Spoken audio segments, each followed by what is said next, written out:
Hello everyone, কেমন আছেন সবাই? সকাল সকাল শুরু করে দিচ্ছি আমার ছোট্ট ব্লগ। তো সকালে ঘুম থেকে উঠে আগে আমি 1 কাপ চা খেয়ে নিয়েছি। তো চা খাওয়ার পরে আরও ক্ষুধা লাগতেছিল। তাই ভাবলাম চটফট কি বানানো যায়। তো ভাবলাম যেহেতু রুটি আছে আর ডিমও আছে, আর রুটিগুলো হলো আমার বাটার বান রুটি। তো সেই বাটার বান রুটিগুলো দিয়ে ভাবলাম বার্গার বানানো যায়, যেটাকে বলে মিনি বার্গার। আর ওদিকে মিকি তো একবার নিচে যাচ্ছে আর আসতেছে, মানে তার দুষ্টুমির একদমই শেষ নাই।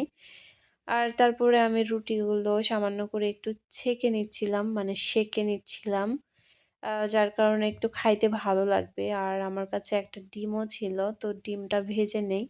আমি ২ টা বার্গারের মতো করে বানাইছিলাম। তো একটা ডিম ভেজে নিয়ে তার মধ্যে মাঝখানে দিয়ে ফালি করে ২ টা বার্গারের মধ্যে দিয়ে দেই। দিয়ে সেখানে আবার সস লাগিয়ে দিয়েছিলাম। তো এখানে আমি বার্গারটা রেডি করতেছিলাম আর মিকি বসে থেকে দেখতেছিল। কারণ ওর অভ্যাসটাই তাই। আমি যেখানে যাবো সে সাথে সাথেই যাবে। সেটা যদি ওয়াশরুমও হয়, আমি ওয়াশরুমে যাবো, সে ওয়াশরুমের গেটে বসে থাকবে। এরকম অবস্থা। এরকম সঙ্গী পেতেও কিন্তু অনেক ভাগ্য লাগে। আর মিকির প্রতি আমার অন্যরকম একটা ভালোবাসা কাজ করে, মনে হয় একদম নিজের বাচ্চার মতো। আর ওর বিহেভিয়ারগুলো একদম একদম মানুষের মতো। শুধু আমি কেন, আমাদের বাসায় আরও ২ জন, মানে আমরা সব মিলে তো ৩ জন থাকি। ওরাও মিকিকে অনেক বেশি ভালোবাসে। তো এদিকে আমি বার্গার রেডি করতেছিলাম আর ওর সেগুলো স্মেল নিতেছিল, কারণ সে রুটি খাইতে পারে। ওরে আমি কিছু রুটি কুটি কুটি করে কেটে দিচ্ছিলাম, ও সেটা খাইছে। আর তারপরে এই তো আমি বার্গারে আবার সস লাগিয়ে দিয়েছি, দিয়ে খাইছিলাম। তো খুব একটা খারাপ লাগে নাই, ভালোই লাগছে। ওর সাথে যদি আরও কিছু একটু মিক্সড করা যাইতো তাহলে আরও একটু বেশি ভালো লাগতো। আর তারপরে আজকে ছিল আমার রান্না, তো আমি রান্নার জন্য সব কিছু কেটে কুটে নিচ্ছিলাম।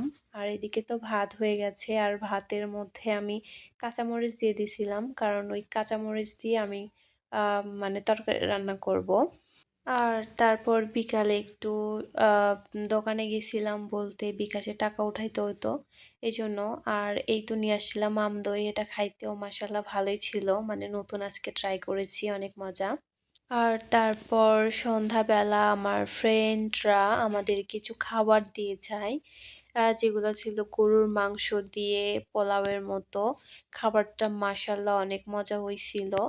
আর তারপর আমি সন্ধ্যাবেলায় আমার ফ্রেন্ডের মেকআপ প্রোডাক্ট রিভিউ দিচ্ছি। হলো কম্প্যাক্ট পাউডার, তারপরে হচ্ছে যে এটা সিক্রেট টোন আপ সানস্ক্রিন, হ্যাঁ অনেক সুন্দর।